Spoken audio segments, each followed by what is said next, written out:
होश में हमारे शब्दों को ध्यान से सुनना। जब इतना गलत हो जाता है तो अपना चेहरा अपने को पसंद नहीं आता और अपना जीवन अपने को पसंद नहीं आता और अपने अंदर से मन कहने लगता है नष्ट कर दो इस शरीर को। फिर वो जो आगे की लीलाएं होती है, अच्छा ऐसा हुआ, फांसी लगा ली, जहर खा लिया, ये कर लिया, वो कर लिया। यदि तुम परमार्थ के पथिक हो, ये तीन बातें नहीं है तो तुम्हारा पतन हो चुका है। हमारा मन भजन में लेकर होटलों में खाओगे, भजन में मन लगेगा, अशुद्ध आहार करोगे, मनमानी व्यभिचार प्रवृत्तियों का दर्शन, संभाषण और क्रिया करोगे और तुम्हारा मन सच्चिदानंद प्रभु में लग जाएगा। तमाशा समझा है, तमाशा समझ लिया। अध्यात्म में मन को लगाना अपनी दिनचर्या में इतना पावर है कि जहर भी समन हो जाएगा। मीरा जी का समन हो गया ना। अगर नियम है 1:45 बजे उठने का, स्नान का, तो 1:45 बजे ही उठना चाहिए, 2 नहीं बजना चाहिए। अपने पास सामर्थ्य होने पर नीचापमानम सुधा, वो नीच है, हम उस पर शासन कर सकते हैं, पर उसके द्वारा किए हुए अपमान को सह गए और अंदर से मनाया भगवान तुम्हें सुखी रखे, स्वस्थ रहो। जिसका इंद्रिय मनोनिग्रह युक्त समय व्यतीत होता है भगवत चिंतन में, वो महापुरुष है। अभी वर्तमान में ही है, चिंता मत करो, स्थिति जागृत होने में देर नहीं। सच्ची सच्ची तुममें बहुत सामर्थ्य है, जागो। अगर झुक गए तो रौंद दिए जाओगे। ये 8 बातें भगवत भक्त अपने जीवन में जांच ले कि है कि नहीं है, अगर ना हो तो धारण कर ले। पहला है, संत महापुरुष आपके जीवन में है कि नहीं, ये जांच करनी है। देखा है हमने, अगर किसी संत को आदर्श मानकर आप नहीं चल रहे हो तो दिमाग को खसकते हुए देखा, खसक गया है दिमाग। वो मनमानी आचरण केवल सिद्ध बनने के लिए कर रहे हैं। उनके आचरण ऐसे कि भोले भाले लोग ये समझे कि ये तो सिद्ध है। और जानते हो सिद्ध किसे कहते हैं? ब्रह्म भूता प्रसन्न आत्मा न सोचति न कांक्षति समः सर्वेषु भूतेषु मद भक्तिम लभते पराम निर्माण मोहाजित संग दोषा अध्यात्म नित्या विनिवृत्त कामा द्वंद्व विमुक्ता सुख दुख संगई गच्छन्त मूढ़ा। ये स्थिति आनी चाहिए। पूरा कोरा जैसे नाटक मंच पर नाटक किया जाता है ना, पूरा दिखाई देता है, पूरा नाटक। क्यों? क्योंकि कोई डांटने वाला नहीं है, कोई आदर्श नहीं है महापुरुष जीवन में। वो जो मन में आवे सो बोलो, जो मन आवे सो नाटक करो, तो 100 200 500 लोग भोले भाले जिनको ककहरा नहीं आता परमार्थ का, वो कह देते मेरे भगवान, मेरे सिद्ध योगी, मेरे महापुरुष मिटिया मेट कर देते हैं। बात तो तब समझ में आवे जब रसिक जन पास करे, गुरुजन पास कर दे। अपने मन से कुछ नहीं होता, जिसे महापुरुष पास कर दे वही होता है। संत महापुरुष कहे ठीक चल रहे हो, ठीक है, या वो मौन स्वीकृति दे दे, ठीक है। अपने मन से सिद्ध बनने पर सिद्ध थोड़ी कोई हो जाता है। जीवन में तुम्हारे संत हैं कि नहीं, बस इतनी बात देखो। अब एक भगत जी आए थे, अपने लोग तो सबका आदर ही करते हैं। उनका दिव्य रूप से हनुमान जी हमारे सामने प्रकट हुए थे। सच्ची बात कह रहे हैं, जिस समय दिव्य रूप हनुमान जी ने धारण किया तो हनुमान जी महाराज के ही भाई पवन पुत्र भीम कंपायमान थे। भीम जैसे हनुमान जी वैसे भीम, बड़े बड़े पर्वतों को अपनी टक्कर से चूर करने की सामर्थ्य रखने वाले। अभी पैदा ही हुए थे भीम और गोद में लिए हुई माता कुंती चल रही थी। अचानक सिंह निकला, दहाड़ हुई तो गिर गए भीम। तो जो जिस चट्टान पे गिरे चकनाचूर हो गई चट्टान, और उस आवाज से भयभीत होकर भाग पड़ा सिंह। अभी गोद में बच्चा थे। वो भीम जिस समय प्रार्थना की कि भैया मैं तुम्हारा वो दिव्य रूप देखना चाहता हूं, तो उनका काहे को तुम व्यर्थ में ऐसा तुम नहीं देख पाओगे। तो उनका हमारी लालसा है आपका छोटा भाई हो तो अट्टहास किया। हनुमान जी का वो दिव्य रूप कि कंपायमान होकर कह रहे थे, हे वायुपुत्र, हे पवन पुत्र, तुम अपने रूप का स्मरण करो, मेरी सामर्थ्य नहीं। और वो व्यक्ति ऐसे कह रहा, भाई दिव्य हनुमान, हम कह रहे पाखंड मत करो, ठीक से चलो तो ये सब भगवत स्वरूप अनुभव में आ जाएंगे।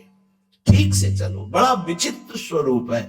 जब तक जीवन में कोई संत नहीं तो हम ये देख रहे हैं कि वो जीवन या तो पाखंड में सकिल जाएगा और या तो व्यर्थ के चिंतन में फंसा हुआ अपने को मान लेगा कि मैं सिद्ध हूं। आपका शब्द, आपकी दृष्टि, आपकी चेष्टा, तस्मा शास्त्रम प्रमाणम थे, तब सिद्ध माना जाता है। बहुत सिद्धों के दर्शन हुए, गंगा किनारे सिद्धों का ने कभी नहीं देखा ऐसा प्रमादी। सिद्ध प्रमादी नहीं होता। 95 वर्ष की आयु पूज्य स्वामी श्री ओंकारानंद सरस्वती जी महाराज 4 बजे एक अपने निजन से कहते, वो स्वेटर पहना दीजिए। बोले स्वामी जी अभी तो धूप है। नहीं, अंदर अभी जाएंगे, चिंतन में विक्षेप होगा, हमारे पास समय नहीं, डाल दो शरीर में। अब इसका एक साधारण शब्द हुआ, इसका प्रभाव इतना पड़ा, इतनी अवस्था में इतने चिंतन परायण की स्वेटर पहनना है, ये स्मृति बाधा ना पहुंचा पावे, डाल दो शरीर में। कितना सूक्ष्म।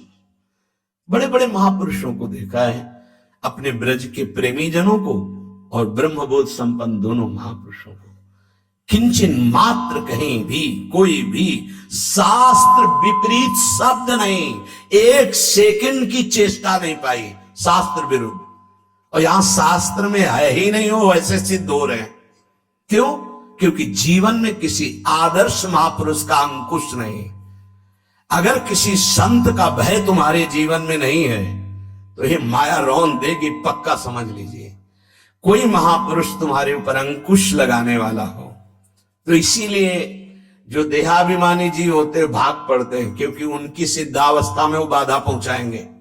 गुरुजन असली सिद्ध बनो, नाटक नहीं, तो भाग पड़ते हैं। और जो गुरुजनों की शरण में रहता है वो परिपक्व भगवत प्राप्त महात्मा बन जाता है। इसलिए पूज्य बाबा कह रहे, पहला, किसी महापुरुष का अनुशासन है कि नहीं। प्रगट में अनुशासन जरूरी है, प्रगट में अनुशासन जरूरी है। नारदानंद सरस्वती जी महाराज नैमिषारण्य के पीछे आए थे, कुछ परिक्रम उन्होंने बताया। अब वो पधार गए जो वहां के अधिकारी बनाए गए, विवेकानंद जी। नए वस्त्र धारण करके आगे, सदवई में मना है। यदि ऊपर का नया वस्त्र हो तो नीचे का पुराना और मलिन होना चाहिए। अगर नीचे का तो फिर ऊपर का पुराना मलिन, मैच नया, क्रीच एकदम, ये सब साधुता के कुछ नियम होते हैं, साधुता की एक मर्यादा होती है। तो वो दोनों नए पहन करके आ गए, भूल हो गई उनसे, देखा शिष्य। और नैष्ठिक ब्रह्मचर्य में सफेद कपड़े पहनाए जाते, तो और वो खिले हुए ऐसे बांधे ऐसे सब, उनकी दृष्टि गई। लाख लाख जहां बैठकर सत्संग सुनते हैं स्वामी श्री नारदानंद सरस्वती जी, बड़े ही महापुरुष थे, अपार भीड़। और सत्संग के बाद 1 घंटा सबको एकांत चिंतन करो, क्या वहां ब्रह्म ज्ञान का सत्संग होता था। प्रातःकालीन बेला पे जैसे अपने यहां सत्संग होता है, वहां थोड़ा विलंब होता था, 5:30 बजे। जो निज जनों का वो योग वासिष्ठ से कैसे तुम्हें बताएं, जो उस सभा में बस यही लगता कितनी जल्दी देह रात छूटे और अपने स्वरूप में महापुरुषों का वचन का प्रकाश होता है। एक सत्संग होता था सामूहिक सब लोगों का, एक होता था पर्सनल, जो दिव्य साधक हैं केवल वही बैठ सकते हैं, अन्य नहीं। ऐसे पूज्य बाबा के यहाँ में एक होता था पर्सनल ज्ञान का और एक होता था सामूहिक प्रवचन। तो उस समय सामूहिक सत्संग चल रहा था, काफी सब समाज लाखों की थी। देखा दूर से,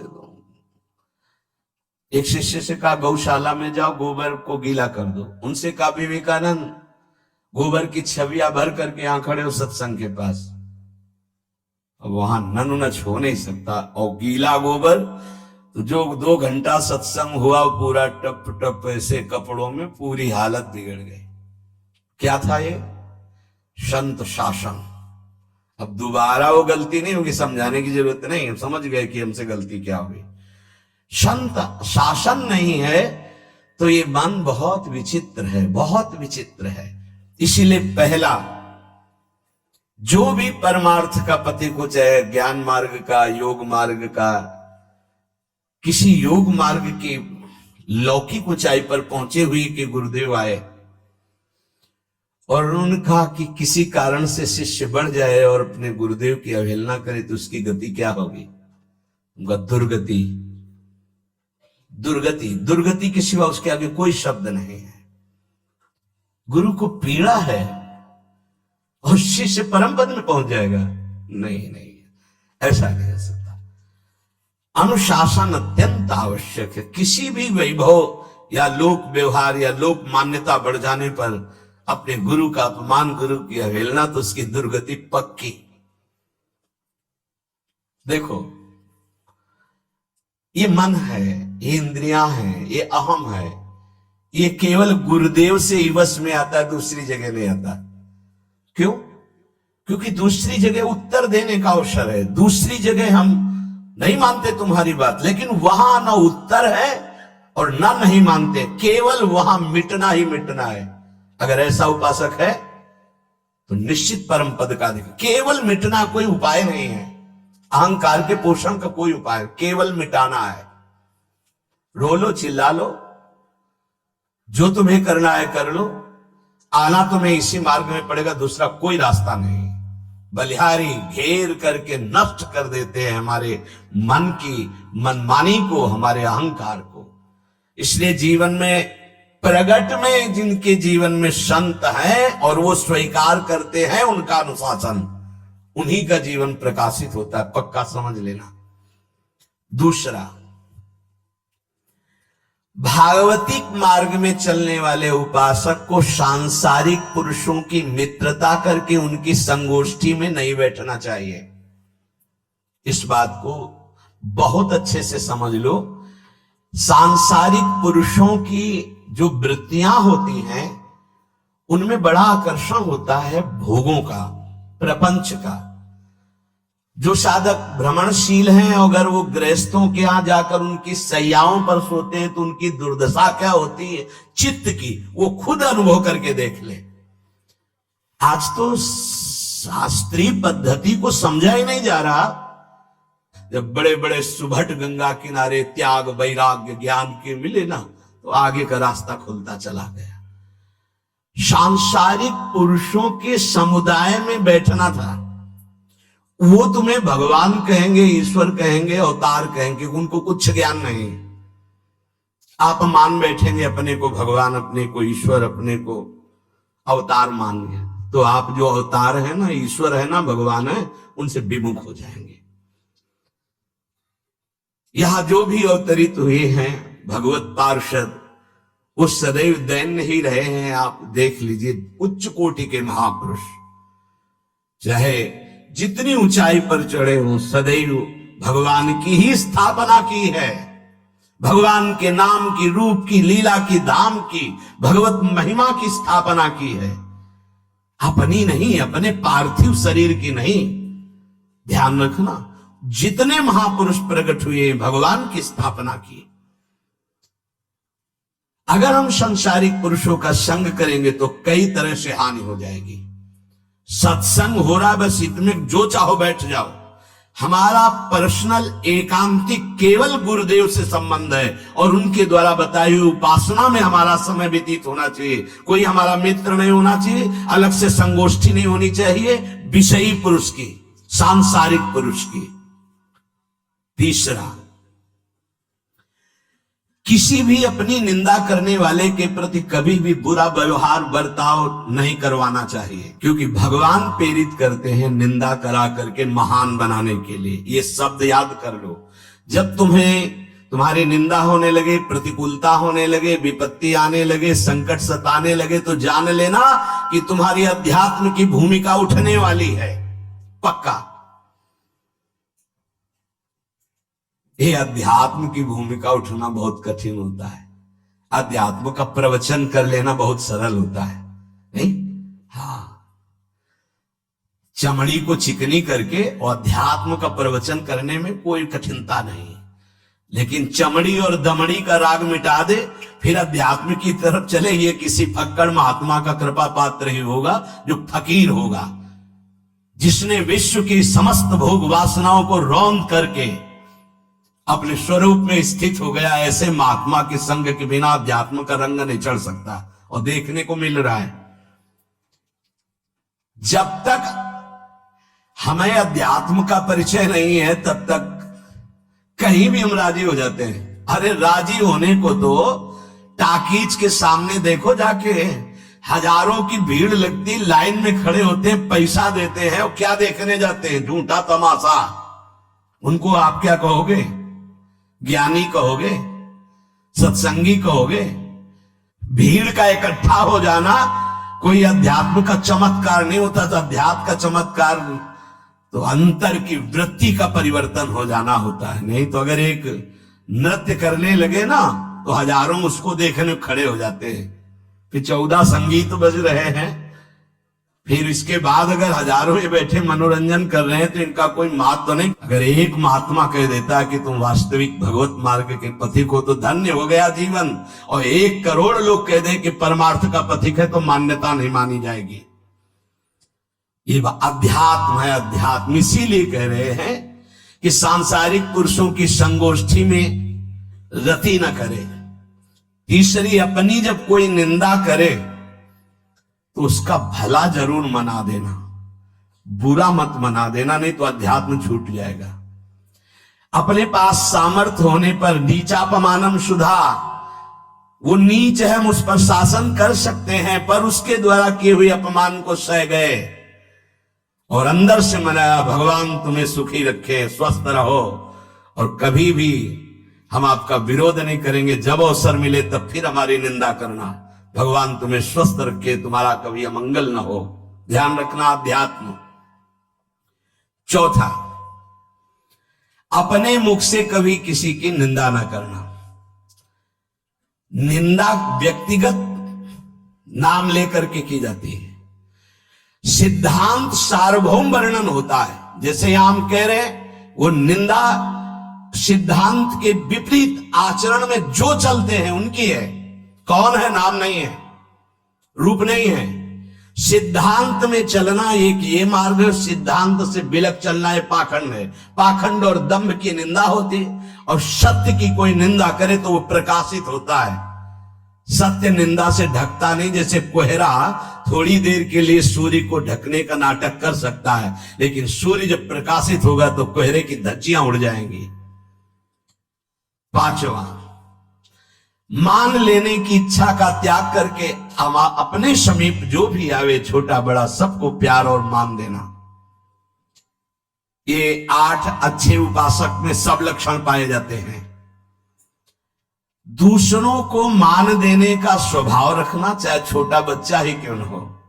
ये नहीं ये धनी मानी बड़ा आकर के धन राशि दे रहा है तो उसका सम्मान हो रहा है, और छोटा प्रणाम कर उसकी तरफ देखा भी नहीं जाए। नहीं, बच्चे से लेकर कोई भी सबको एक ही प्यार की दृष्टि से देखना, भगवत भाव से देखना। अपने को मान रहित और दूसरों को मान देने का स्वभाव बना देना। 6वां, अपनी इंद्रियों को सदाचार परायण रखना।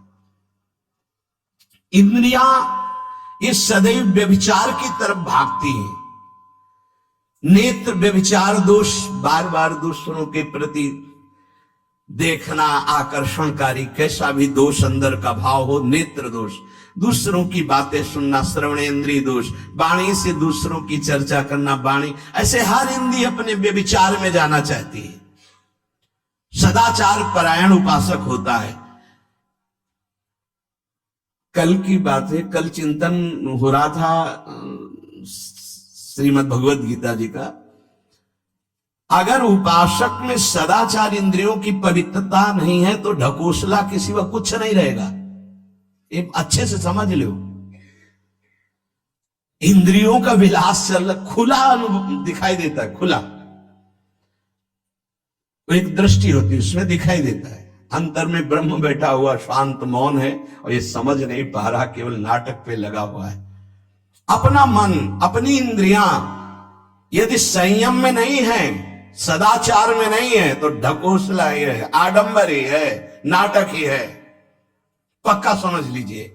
अगर वो संयमी नहीं है, जितेंद्रीय नहीं है, मनोनिग्रही नहीं, तो अध्यात्म क्या है? क्या प्रवचन हो रहा है? किस बात का प्रवचन हो रहा है? जो अनुभव हुआ उसका हो रहा है, शास्त्र सम्मत हो रहा है। जितेंद्रियता नहीं, इंद्रिय निग्रह नहीं, मनोनिग्रह नहीं। छठवां, सदाचार परायण, अर्थात इंद्रिय और मन शास्त्राज्ञा के अनुसार चले। जिसका इंद्रिय मनोनिग्रह युक्त समय व्यतीत होता है भगवत चिंतन में, वो महापुरुष है। अभी वर्तमान में ही है, चिंता मत करो, स्थिति जागृत होने में देर नहीं। बंद रखो अपनी खिड़कियों को, कहीं माया की हवा न घुस जाए। सच्ची सच्ची तुमने बहुत सामर्थ्य, जागो। अगर झुक गए तो रौंद दिए जाओगे। एक एक बात अच्छे से समझ लो। मुस्कुरा के, प्रेम व्यवहार दिखा के, अपनापन करके फिर तुमको अधीन किया जाएगा। माया भगवती बहुत बलवती है। ऐसे करके फिर ऐसे प्रहार करती है, क्योंकि साधक बहुत प्रवीण है। ऐसे में अपने को बचा लेगा, लेकिन ऐसे में बचाना बहुत कठिन होता है। हमारी बात को समझ लेना, ऐसे में बचाना बहुत कठिन होता है, बहुत कठिन होता है। समर्पण का मिश, सेवा का मिश, अपनापन का मिश।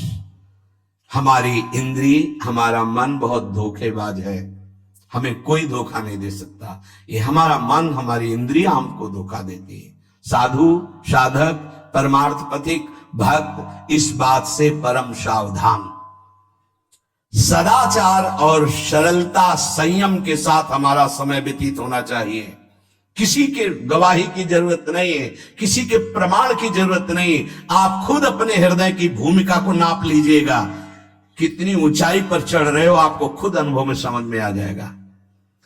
जो इंद्रियों का गुलाम, मन के द्वारा भ्रष्ट आचरण करने वाला है, वो कुछ भी हो, कोई भी हो, कहीं भी हो, दुर्गति शब्द से ही संबंध है।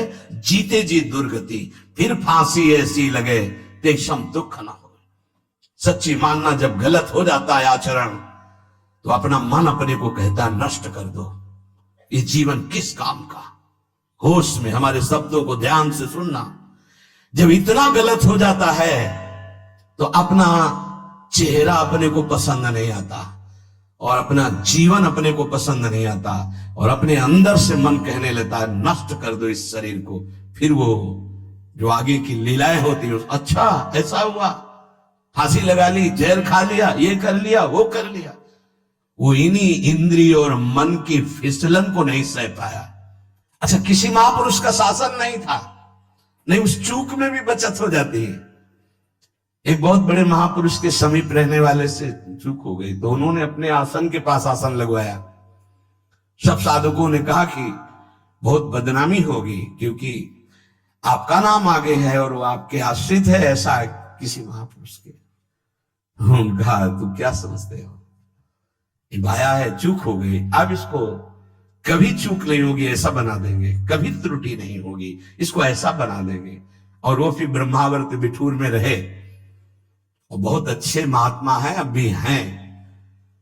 अगर संत का शासन है और आपसे चूक भी हो जाती है, तो ऐसा बना देंगे कि दोबारा चूक नहीं होगी। पर इंद्रिय और मन को छूट देकर मनमानी आचरण करने वाला कभी साधक नहीं हो सकता, पक्का।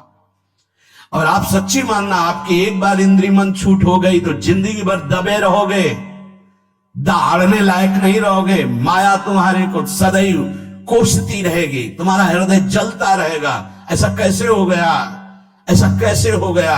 जब ऊंचाई की तरफ सोचोगे तो सामने वो, अगर प्रायश्चित करके मिटा दिया है तो बात है, नहीं तो कर्म सामने आ जाएगा। लगेगा नहीं हम इसी ऊंचाई लायक नहीं, नहीं हम इस ऊंचाई लायक। आपसे प्रार्थना कर रहे, अगर चूक हो गई हो तो उसको मिटा दो, नहीं आगे बढ़ने में बाधा पहुंचा देगा। अपने गुरुजनों से सलाह करके उसका प्रायश्चित कर लेना चाहिए। अगर गुरुजन कर दे जाओ कुछ नहीं तो कुछ नहीं, खत्म खेल, वो निपटा देंगे, वो करुणामय है, उनमें बड़ी सामर्थ्य है। पर छठवां सूत्र, सदाचार संयम जितेंद्रियता मनोनिग्रह साधक में होना ही चाहिए।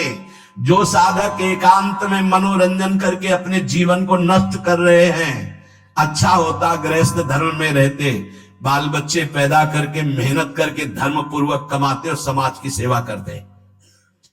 यदि अखंड ब्रह्मचारी वैराग्य मार्ग के पथिक हो तो चूक ना होने पावे प्रार्थना करते हैं। इंद्रियों को शिथिल ना होने देना, मन को शिथिल मत होने देना, नहीं तो ऐसा बंधन ये बांध देते हैं कि बड़े बड़ों को सर झुकाकर चलना पड़ता है। रौंद देती है माया, ध्यान रखना, सर उठाने लायक नहीं रह जाता। अगर इंद्रिय जन्य भोगों का आकर्षण नष्ट कर दे तो अपना मन अपने को जलाता रहता, धिक्कार देता रहता। कैसे हो गया ऐसे? तो कैसे हो गया? कीन हो इसका वह अभिमाना, सुख हो वंचा कृपा निधाना। कहीं अभिमान हो गया कि मैं ब्रह्मचारी हूं, मैं जितेंद्री हूं, मैं मनोनिग्रही हूं, तो ठाकुर जी ने दाना फेंक दिया, देख वाला मनोनिग्रही है तो मत सुन।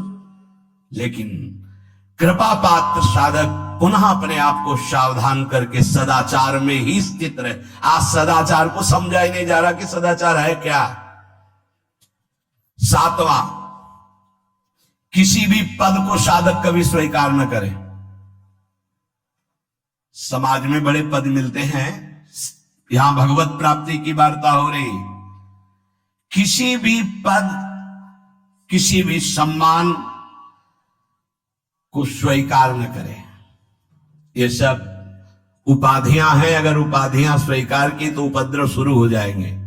कोई उपाधि स्वीकार न करो तो इतने महान बन जाओगे कि पूरे विश्व में तुम ही होगे। ये भी बात याद कर लो, कोई भी छोटी मोटी उपाधि स्वीकार की तो उस महान को नहीं प्राप्त कर पाओगे। विश्व में तुम ही होगे, या तो ज्ञान में तो एक तुमसे बड़ा कोई है नहीं, और अगर भक्ति में तो तुमसे छोटा कोई नहीं, तो विश्व में तुम ही तो हुए ना। सब बड़े और आप छोटे, विश्व में आप प्रणादपि सुनीचेन, और ज्ञान तो हम ब्रह्मास्मि, सबको समेट लिया अपने में, एक के सिवा दूसरा कोई नहीं। ये है उपाधि रहित महापुरुष की स्थिति। कोई उपाधि स्वीकार न। अनंत ब्रह्मांडों का महारत्न इंद्र नीलमणि, जहां जहां भक्त मेरा चरण रखे वहां वहां रखूं हाथ, पीछे पीछे मैं फिरूं कभी न छाड़ू साथ। इससे बड़ा कोई पद होगा? निरपेक्षम मुनिम शांतम निर्वैरम समदर्शनम अनुब्रजाम्यहम नित्यम पूयत्यंगुरेणु भी। जिसकी चरण रज लेने के लिए परब्रह्म परमात्मा पीछे डोलता है, वो है ये पद। जब कोई पद नहीं स्वीकार करता तो ये पद प्राप्त होता है।